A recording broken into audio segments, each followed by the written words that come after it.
Yo, what is up guys? I hope you guys are having a great day and I hope you guys are doing fine as well. Dan di video kali ini gua bakal ngebuat video trade breakdown yang kedua, oke? Dan kalau kalian gak ngerti trade breakdown itu apa, jadi basically trade breakdown itu adalah trade yang gua ambil secara live pada saat itu. Setelah itu hit take profit dan lain sebagainya, atau bahkan stop loss, atau bahkan break even, atau mungkin cuma sampai partial ke satu atau kedua. Nah, itu tuh gue breakdown semua ke kalian, dan di trade breakdown yang kali ini gue bakal ngebahas dan ngasih kalian itu trade yang bener-bener nge-hit take profit gue. Oke? So ya, cukup untuk ngebacotnya dan langsung kita mulai aja trade breakdown-nya. Oke? Nah, ntar. Oke, recording. Oke. Jadi ini kita hapus dulu semua, ya. Ini kita hapus dulu semua. Pop. Oke. Kita mulai top down analysis. Oke. Yang pertama adalah biasanya gue selalu nyari directional bias dulu. Setelah directional bias, gue nandain point of interest. Dan ketika si harga itu nyentuh point of interest gue baru cari konfirmasi di lower time frame, oke? Jadi step pertama yang biasa gue lakukan adalah mencari directional bias, oke? Dan di sini, ya. Dan di sini kita lihat daily time frame dulu, ya. Struktur dari daily time frame. Dan bisa kalian lihat struktur dari daily time frame ini kita itu bullish. Oke, kenapa? Dari sini coba kita lihat dia ngebuat higher high, oke? Low, high, higher low, higher high. Setelah itu di break ke bawah, ngebuat low, ngebuat high, ngebuat higher low, ngebuat higher high, ngebuat higher low. Dan pada saat ini, of course, kita di suatu supply zone di sini, itu mencari sell, opportunity untuk sell. Tapi dia di break ke atas, ngebuat high lagi, low, higher high, habis itu di break lagi ke bawah. Setelah itu, ya singkat cerita, oke, dia nge-break structure lagi ke atas, itu terakhir di sini. Oke, jadi di sini dia ngebuat high, ngebuat low, setelah itu higher high, ngebuat higher low, dan dari sini sebenarnya gue udah nge-expect bullish banget beberapa hari yang lalu, ya, ini nggak tahu berapa hari. Dan oke, ngebuat higher high lagi, ya, dia nembus daily liquidity di sini, ngebuat higher high baru. Dan untuk kedepannya, of course, kita nge-expect untuk si daily time frame ini turun ke sini dulu, habis itu ngebuat high baru, oke? Dan sorry, ini belum gua replay, jadi habis ini gua replay dulu. Pada saat itu kan low terakhir kan ini daily protected low, kita tulis dulu baru kita replay, oke? Daily protected low sama ini sebagai daily structural liquidity kita, oke?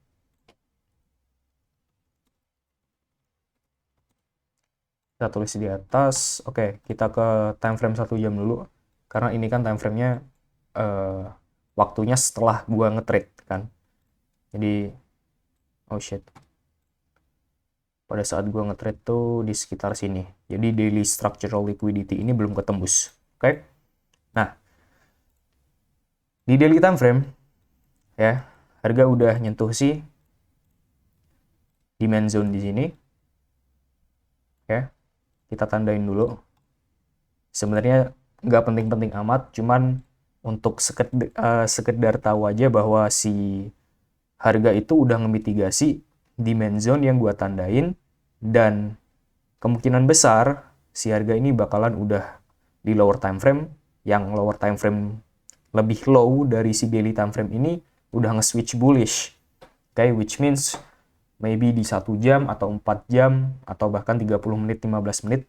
Kalau di sini misalkan di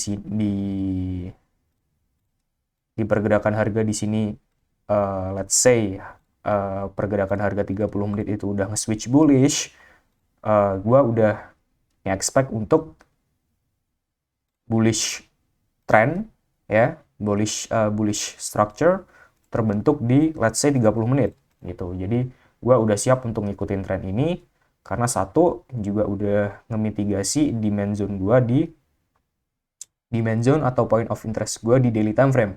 Oke. Nah, jadi di daily time frame gitu aja. Setelah itu kita turun ke 4 hour time frame, kita lihat apa yang terjadi di 4 hour, dan di 4 hour time frame pun di sini kita bullish, oke? Kan harga di sini nih. Kalian bisa lihat di sini dia bearish. Setelah itu leg terakhir di sini, setelah itu ditembus ke atas. Nah, kita bullish lagi. Dan sebenarnya untuk di lower time frame-nya ya, ketika harga itu di sini di lower time frame itu gua nggak expect bahwa si harga ini bakalan downtrend dulu di 15 menit kalau nggak salah. 15 menit bakal downtrend dulu. Karena apa? Karena leg terakhir dari si 4 hour time frame tuh di sini.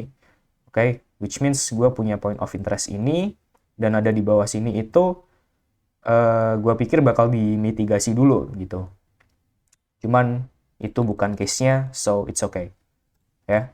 Jadi ini gue bakal tandain dulu di 4 hour time frame ini.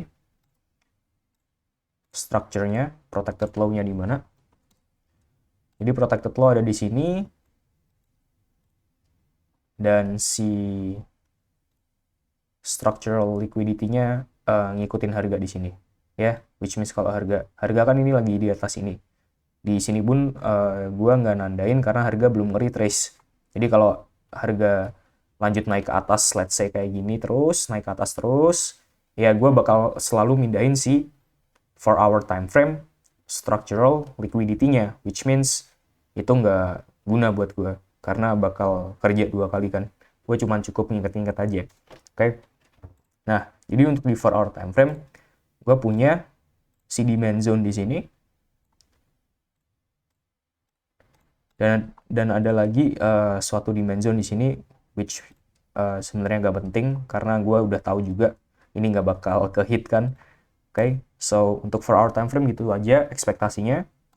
Kita turun ke 1 hour time frame dan di 1 hour time frame ini kita bullish. Oke. Kalian bisa lihat di sini dia punya high, low, higher high, higher low. Setelah itu higher high. Oke. Setelah dia ngebuat higher high ini di 1 hour time frame gue nge-expect apa nih? Di 1 hour time frame of course gue nge-expect bahwa si harga itu bakal nge-retrace seenggaknya ke sini ya, karena ini adalah 1 hour time frame protected low dan di sini kita punya 1 hour time frame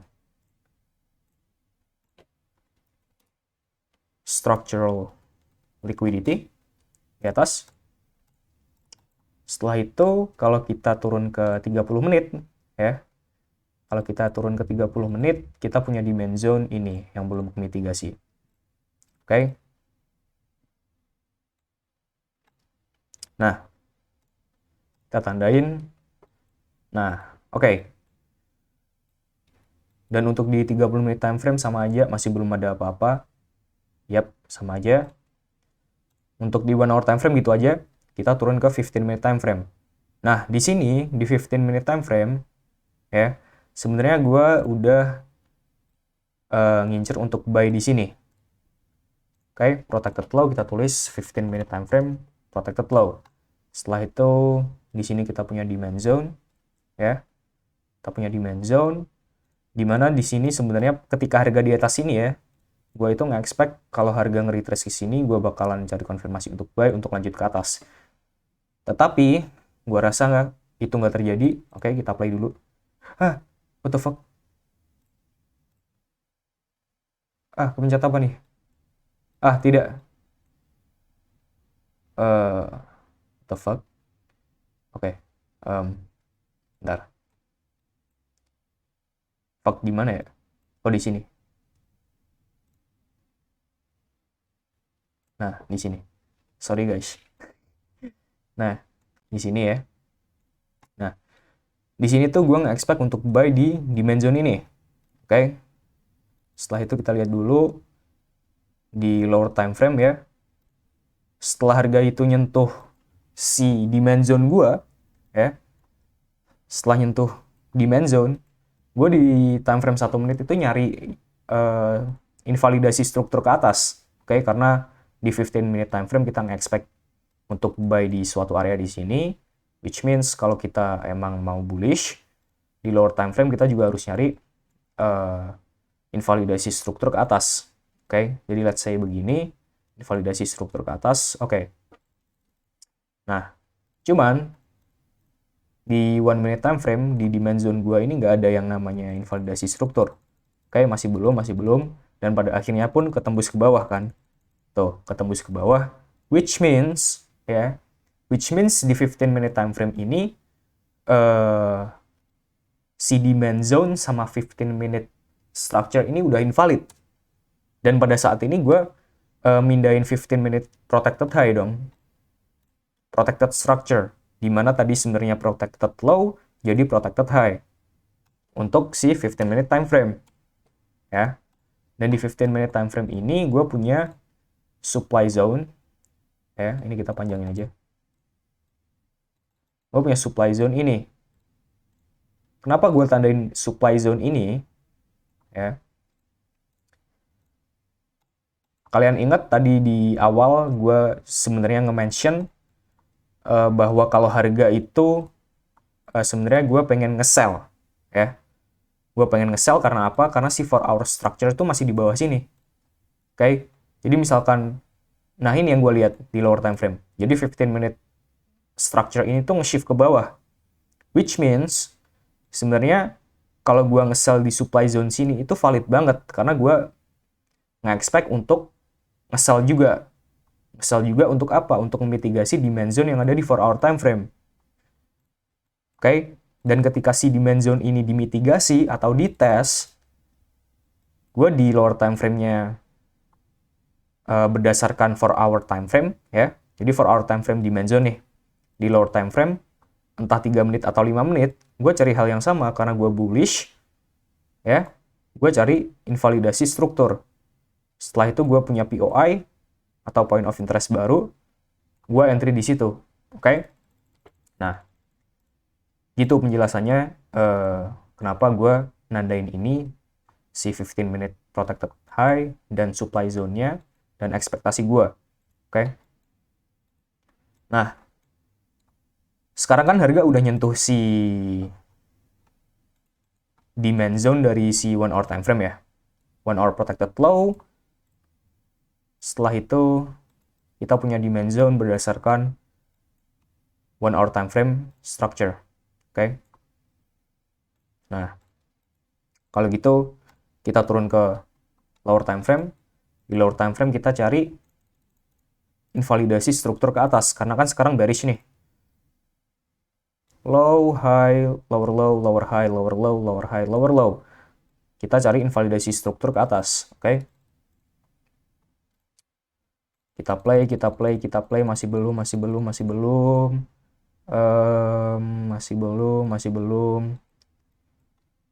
Di sini juga masih belum ya, karena masih belum tembus. Ah, di sini. Oke, untuk di 1 minute time frame, ya. Untuk di 1 minute time frame, kalian lihat low, high, lower low, lower high, lower low. Oke, which means point invalidasi struktur dari si 1 minute time frame adalah high ini. Oke. Aduh, kenapa nih? Wait. Nah, oke. Jadi ketika invalidasi si struktur ini udah invalid, ya, struktur udah invalid, high-nya ini tuh ditembus, ya udah, konfirmasi di lower time frame pertama udah dapet, which is invalidasi struktur. Oke? Dan sekarang kita lihat dong di 1 minute time frame ini leg terakhir yang bertanggung jawab atas break of structure-nya high ini tuh yang mana? Oke? Kalau kita lihat adalah leg ini, ya. Nah, dan di sini gua itu nandain jadi ini kan 1 minute protected low, ya. 1 minute protected low, setelah itu kita punya point of interest atau si demand zone itu ini, ya, demand zone-nya. Nah, udah kita play. Nah, ketika nyentuh si demand zone ini, ya, gua itu nggak langsung nge-buy. Gua di lower time frame lagi, di time frame yang lebih kecil dari 1 menit, gua cari konfirmasi lagi, dimana konfirmasi itu nggak ada, ya. Konfirmasi itu nggak ada, dan 1 minute protected low gua dan demand zone-nya langsung ditembus. Oke? Langsung ditembus. Ya udah, 1 minute time frame invalid. Kalau 1 minute time frame invalid, belum tentu di time frame 3 menit atau 5 menit ini juga invalid, ya, strukturnya, ya. Which means kalian lihat nih, 3 menit punya low, high, low, high, low, high, low, high. Untuk di 3 menit sebenarnya ini udah invalid. Dan gue akuin di sini kan gue ada 2 trade, ya, ada 2 trade. Dan trade yang pertama ini sebenarnya adalah kesalahan. Seharusnya gue setelah gue sadar ini, gue maki diri gue sendiri. Karena apa? Walaupun profit, gue nggak sesuai trading plan. Gue kasih tahu kenapa. Oke? Jadi di 3 menit udah sebentar, gue jelasin dulu. Di 1 menit kan udah nge-switch bullish tadi, ya, nge-switch bullish kan. Nah, dan di 1 menit kalau nggak salah gini, ya. Nah, di sini gue punya point of interest sama protected low ditembus ke bawah. Oke? Dan di 3 menit sama. Gini, ya, ditembus ke bawah, which means udah bearish lagi di 3 menit. Nah, sekarang gue entry trade itu berdasarkan 5 minute time frame. Berdasarkan 5 minute time frame, yang gue lihat adalah pada saat itu, ya, yang gue sadari cuman, oke, 5 minute time frame di sini nge-break low ini, ya, nge-break low ini, which means struktur si 5 minute time frame point invalidasinya adalah high ini, ya, di high itu. Dan kalian lihat, ya, kalau kalian selama ini ngikutin gue atau sering nonton video gue, ya, yang namanya wick, candlestick wick atau shadow itu nggak gue anggap sebagai break of structure maupun invalidasi, ya. Tapi pada saat gue nge-trade ini, gue itu nganggap ini sebagai invalidasi struktur ke atas, ya. Disitulah kesalahan gue. Jadi gue anggap ini sebagai 5 minute protected low. 5 minute protected low. Sebenarnya gue dapat profit, oke, gue happy. Cuman yang jadi masalah adalah gue nggak teliti, ya. Dimana long run-nya ini bakal fuck me up, oke. Gue bakal fucked up kalau nggak teliti lagi, oke. Jadi ini pembelajaran buat gue juga. Gue jelasin ke kalian sekalian.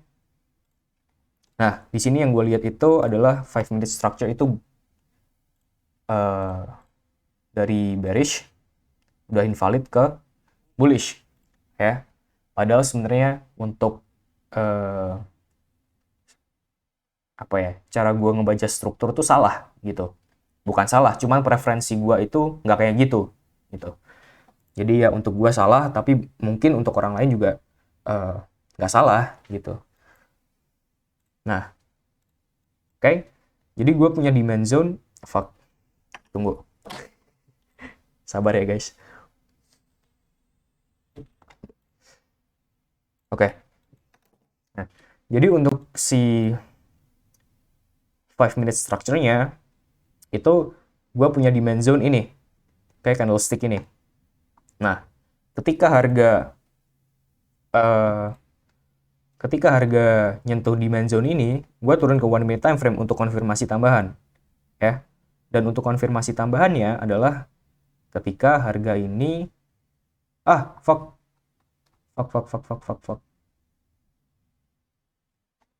kepencet lagi.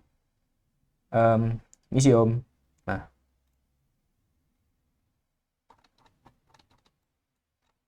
oke. Jadi di 1 minute time frame, gue cari konfirmasi lagi, which is di lower time frame ya. Nah, oke. Jadi ketika harga ini ngebreak candlestick ini, ya, gue nggak bakal ngejelasin lagi. Gue lihat apa di lower time frame ini, ya. Ketika harga ngebreak candlestick yang ini, yang gue tandain ini nih kalau kalian penasaran, ini ya. Nah, candlestick ini, oke, yang hitam ini, hitam terakhir tuh, sebelum yang gede, ketika harga ngebreak high itu, gue langsung entry di situ, tanpa basa-basi. Kayak gue entry di situ, dan kalau nggak salah itu spread gue itu 7, which means 35. Ini jadi 35 kan. Nah, jadi stop loss gue itu 2,2. Nah, karena gue nggak suka genep gitu, dan gimana ya, aneh aja, 2,2 pip gitu, mendingan 2,5 gitu kan. Gue pikir setelah itu juga sekalian untuk biar gampang ngitungnya, gue pakai lot size berapa. Nah, jadi ketika harga ngebreak itu gue langsung entry. Setelah itu partial pertama di sini. Kenapa? Karena di situ adalah struktur dari 5 menit yang gue salah baca tadi. Jadi partial pertama gue di sini. Oke? Which means apa? Kalau emang si 5 minute ini memang mau bener-bener nge-switch bullish, ketika dia nyentuh demand zone gue, dia bakal, kemungkinan besar ya, bukan bakal, kemungkinan besar bakal, ya oke, ya gitulah pokoknya. Oke, jadi dia bakal ngebreak high ini dan membuat bullish structure lagi gitu. Jadi partial pertama gue ada di high ini, dan kita play aja, kita play. Oke, partial pertama dapat. Oke, kita tulis dulu kalkulator. Fuck. Oke, jadi partial pertama itu gua pakai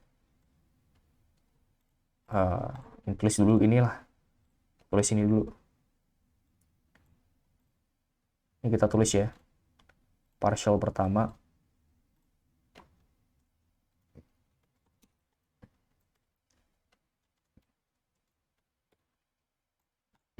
Oke. Partial pertama udah. Gua itu dari 100% lot size yang gua masuk di trade ini, ketika nyentuh partial pertama gua itu ngepartial 25% ya. Oke.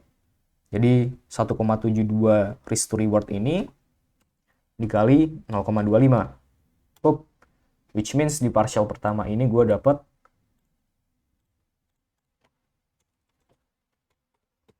berapa nih? 0,43. 0,43%. Oke. Nah, udah dapat 0,43 ini. Udah, partial kedua untuk trade pertama ini adalah di 1 hour time frame structural liquidity ini, ya.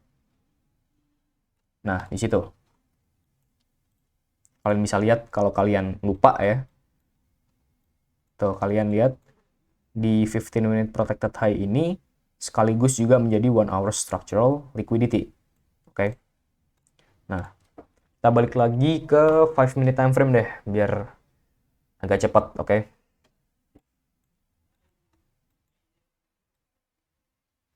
Fuck, ini ganggu banget ya ternyata.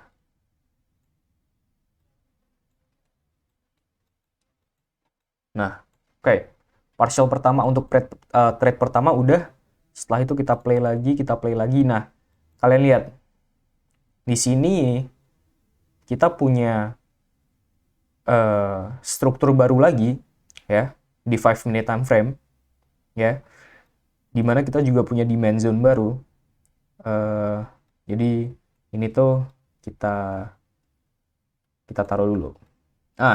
Sebenarnya di sini gue mau nge-break even ya. Sebenarnya di sini gue mau nge-break even trade pertama. Cuman karena kalian lihat ini tuh bener-bener langsung naik ke atas, gue nggak break even dulu. Kenapa? Karena untuk si 1 minute time frame ya, bahkan si 1 minute time frame ini protected low-nya ada di bawah sini cuy. Which means nggak menutup kemungkinan bahwa harga ini bakal memitigasi suatu demand zone yang bener-bener mepet sama stop loss gue. Ya, jadi kalau gue break even sekarang, itu bakal nyentuh break even gue dan bahkan bisa lanjut naik. Which means gue bakal regret. Oke. Dan emang strategi gue gitu. Oke. Jadi di sini gue nggak break even dulu. Ya.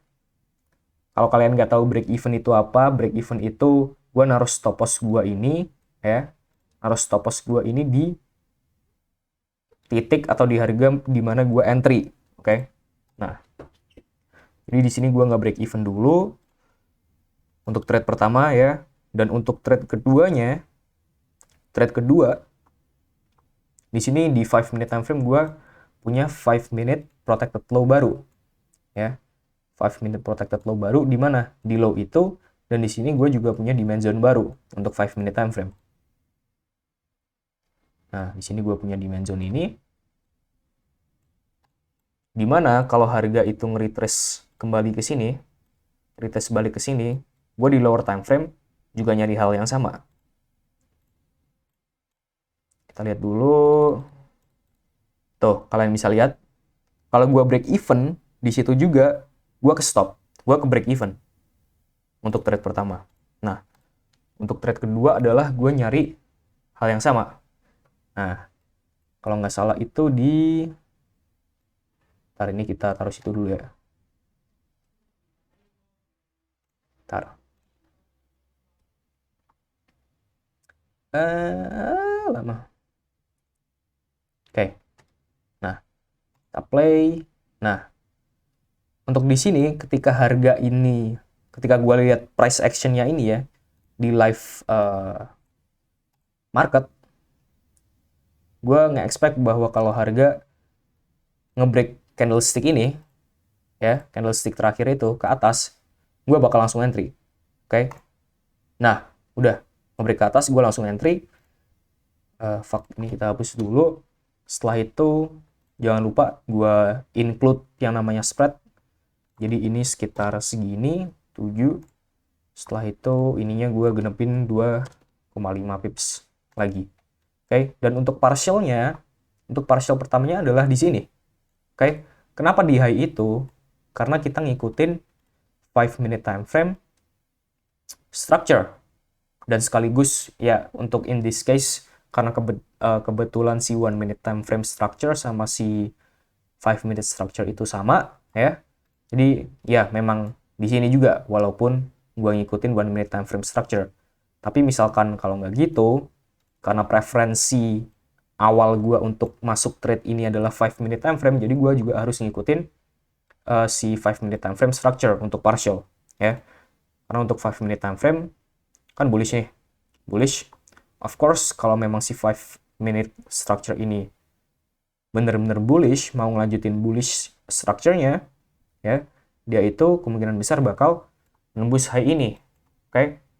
Jadi itu yang gue ekspektasikan. Dan kita play aja, kita play. Setelah itu, oke, 4.4. Oke, ini partial pertama untuk trade kedua. Ini partial pertama juga untuk trade kedua ya, tapi partial pertama. Setelah itu kita hitung lagi, jadi 4,44 risk to reward, 4,44 risk to reward dikali 0,25, karena dari keseluruhan 100% lot size yang gua masuk di trade ini, gua ambil 25% dulu untuk partial pertama. Oke, kita enter berapa? 1,11. Oke, jadi di sini kita itu plus 1,11%. Oke. di partial pertama, trade kedua, ya. Setelah itu ya udah, gue break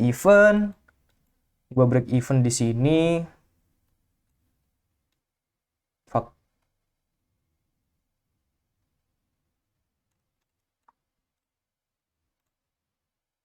Oke. Oh, gue belum break even di sini sebenarnya. Gue belum break even karena apa? Nah, ini cuy. Di sini adalah yang part dimana menurut gue ini penting, ya. Jadi ketika gue mau hedging, ya, ketika gue mau hedging, dimana misalkan di 15 minute time frame di sini kalau harga nyentuh si supply zone ini, gue bakal nge-sell, dan ketika harga nyentuh di demand zone 1 hour time frame kayak di sini, gue bakal nge-buy. Ya, jadi misalkan di sini gue nge-buy. Di 15 minute time frame di sini gue bakal nge-sell juga kalau ada konfirmasi. Ya. Di sini itu gue cuman break even, cuman nggak nge-trail stop loss gue. Ya. Nggak nge-trail stop loss gue karena apa? Ya karena si 5 minute structure pun protected low-nya juga masih ada di low ini. Oke, kalian mau lihat? Oke, tuh kalian lihat. Jadi 5 minute protected low-nya itu ada di sini. Dan sedangkan ya, kalau si harga ini memang mau bearish di sini, ya, gue pengen lihat si 5 minute structure ini invalid dulu. Oke, jadi di sini gue biarin aja dulu. Ya, dan sebenarnya gue ini sempat berpikiran bahwa ketika low ini di break, gue bakal ngikutin nge-sell untuk ngelanjutin si 15 minute time frame structure. Oke. Tapi karena perbandingannya ini di sini sekarang adalah 1 hour time frame sama 15 minute time frame, ya udah, jadi gue cuman break even doang. Dan gue ketika low ini ke break, ini kan 1 hour, di low ini kan 1 minute protected low. Ya, jadi ketika ini ketembus, gue pengen nge-sell di suatu supply zone di sini. Cuman karena perbandingannya adalah 1 hour time frame dan 15 minute time frame, which of course 1 hour time frame itu lebih gede daripada 15 minute time frame, jadi gue cuman break even doang di sini. Oke. Jadi kita play aja dulu. Ya, kita play break even. Apakah kita break even? Ini bener-bener gue biarin. Di situ hampir ke break even gue. Di situ pun juga hampir. Setelah itu ya udah gue biarin aja. Anjing lama banget. Dan oke, boom, ya, boom. Oke, partial kedua udah ke hit, ya. Ini kita tulis dulu karena partialnya sama, tulisnya satu aja lah. 448 ini. Oke. Kita tulis partial kedua. Nah, partial kedua ini, trade yang pertama 10,12, ya. 10,12, dan untuk partial kedua ini gua itu ngepartial sekitar 50% dari 100%, ya. 0,5. Boom. Oke, jadi gue dapat sekian, ya. Di sini gue dapat sekian. Anjing.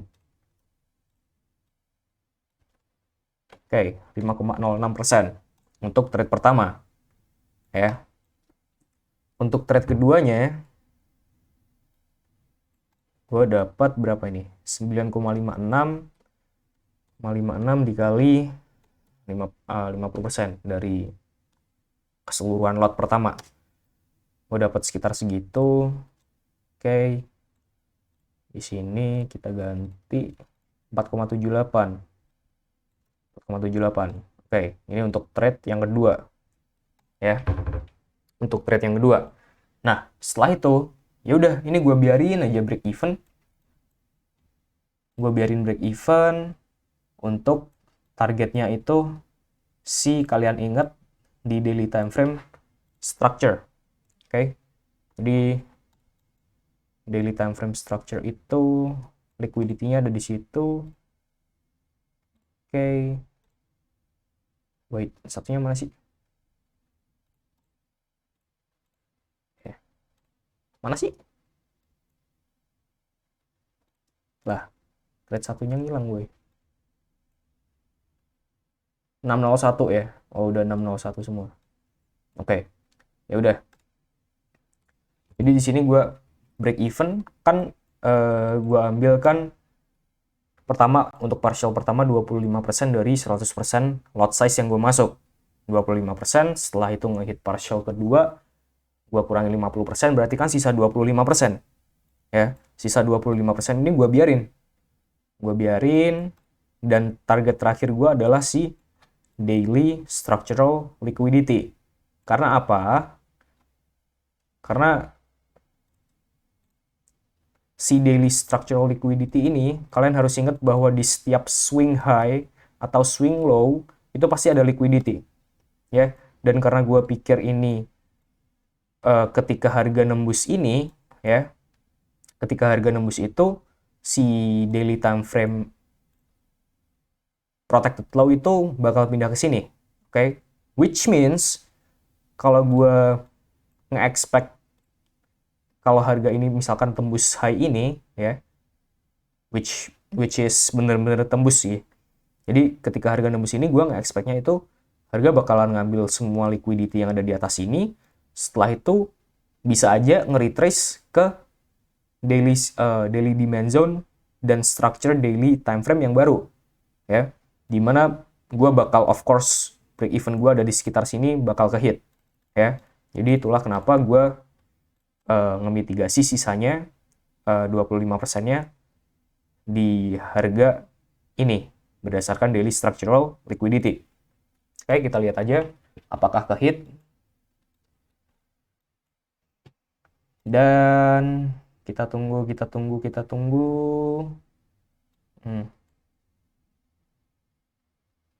Kenapa ini? Ini kita masih break even ya, break even. Oke, setelah itu ke hit. Oke. Jadi ketika itu ke hit, kita hitung lagi ini berapa.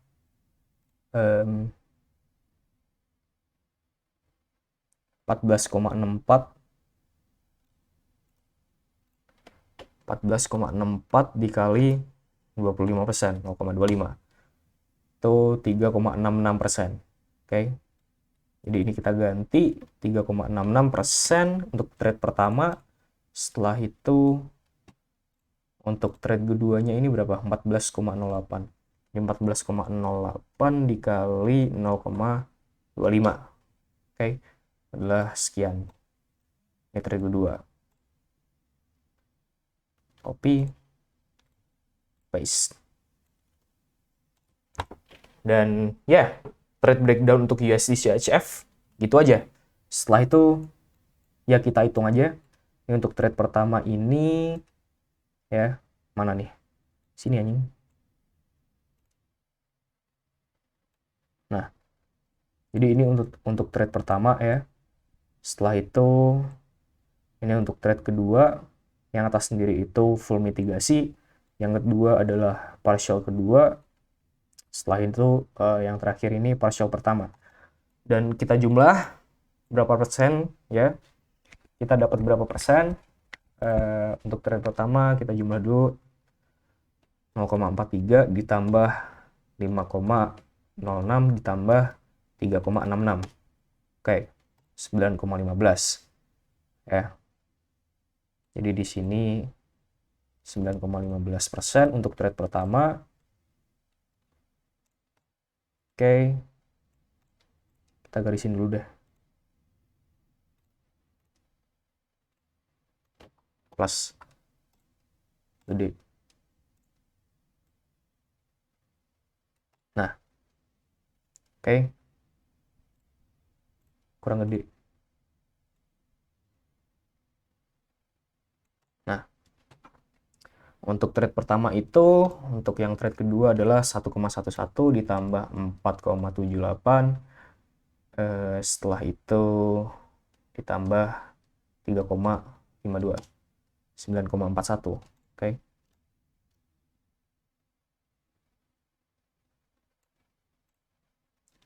di copy, di sini kita paste.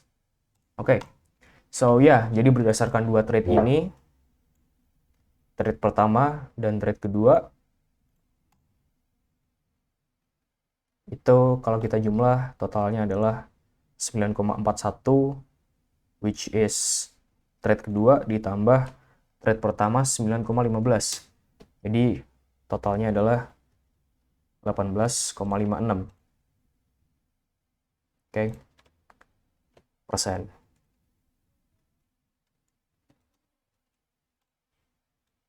Oke.